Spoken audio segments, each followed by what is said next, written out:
back. Well, the possibility of taking railways, airports, and power from the exclusive legislative list, this could accelerate development in these areas. That is one notion, and it's one of the conversations going on with the Constitution Amendment.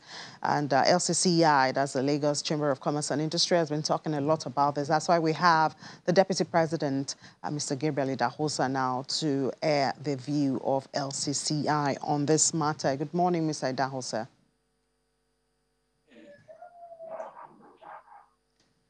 So the LCCI supports the removal of railways, airports, and power from the exclusive list. But how does the LCCI see these areas functioning effectively once they are removed from the exclusive list?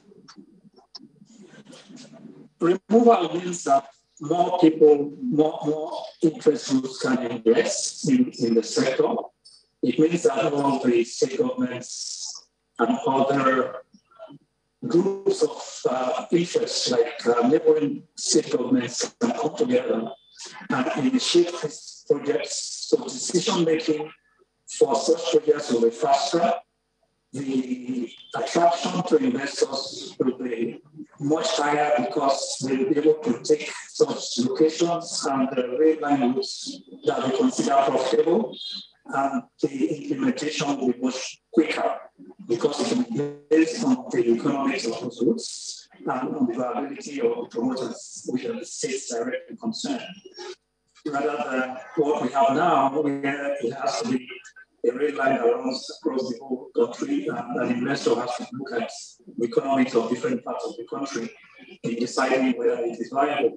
So it's extremely important that decentralization happens, because it will change the whole future of infrastructure development in Nigeria.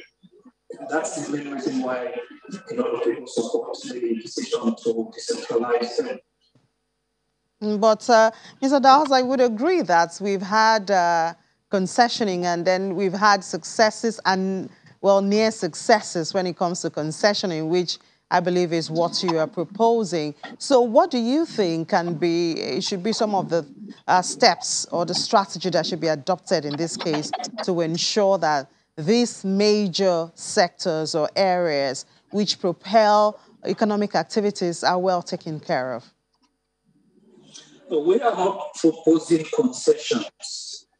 We are proposing decentralizing the decision-making for such projects. Once that decentralization is done, a state can decide, for example, to invite private investors to invest 100% or use the very successful Nigeria LNG model and hold, say, 40% or 49%, and get private investors, local or foreign, who have long experience in that industry, in rail line or in airport management and construction, to hold a majority. That is the whole benefit of decentralization. It is not meant to replace the current mode of ownership and management of these infrastructure projects. It provides the opportunity for every state to use its own initiative and strategy to attract investors.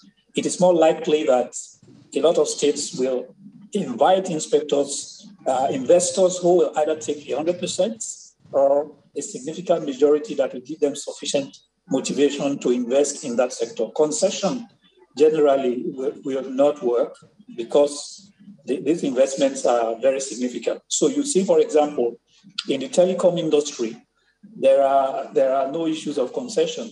The investors are here to stay, and so they put all their energy into it. We expect that to happen in this new situation where investors can come into the real airport and similar infrastructures as you have across the world. So it's certainly not talking about replacing federal concessions with state concessions. That is not the intention, and that's not really expected to happen. So what areas, or what do you think? I mean, we also have the issue of abuse, or compromise in the system. How do you think this can be curbed, at least from the beginning? The essential solution is to have these activities handled by the private sector. If you look at the telecom industry today, there are no issues about compromise or abuse in any manner because it is driven by the private sector. So what we had actually been expecting is that the same process we have in the telecom industry will apply in these new arrangements, whereby licenses are issued to private sector investors, local or foreign, that have long experience, technical and financial resources to manage these facilities, in which case issues of compromise, abuses are completely out of the picture. So we wait to see how the decentralization will be worded. Hopefully it will enable states to get private sector investors to move into these sectors very quickly. And we begin to see new industries, new railway industries in Nigeria, new airport and seaport industries in Nigeria that are managed the way they are managed in the best, the most advanced economies of the world. That is the end game we are expecting to see from this process. Is different from what we did with the power holdings because we did have private sector invited into the sector, and yet it seems things did not change as much as we thought they would change because there were also talks of maybe not the right people came in or people with the right resources, won the bid to come into the power sector. Yes, you can see the difference between the power sector and the telecom sector.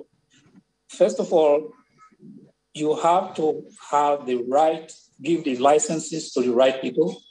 You have to have a means of vetting and taking action. When one of the telecom companies was not doing so well, they had to sell off to new investors. What is happening in the power sector is that the process is incomplete.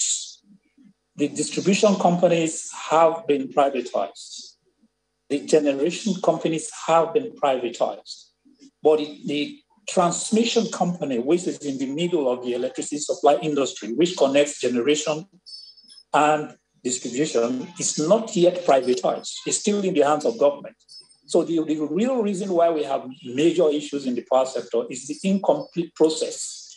If the transmission had been privatized at the same time, the distribution and generation companies will have to work with a private transmission company to resolve their issues. But whatever the generation companies do now and the distribution companies do now, the transmission is still in the hand of government. And that is why you don't see much traction that we have seen in the telecom and other industries that are completely in private hands. Mr. Idahosa, Gabriel Idahosa, Vice President of LCCI. Thank you so much for, Deputy President, beg your pardon, of LCCI. Thank you so much for sharing your thoughts with us. We'll follow up on that constitutional amendment and see, of course, how it comes at the end of the day. We'll take a short break now. When we come back, we'll be discussing the vehicle identity number valuation. That's a new policy by the customs and it's been having a lot of reactions by freight forwarders and clearing agents. We'll have a full conversation on that after the break. To stay with us.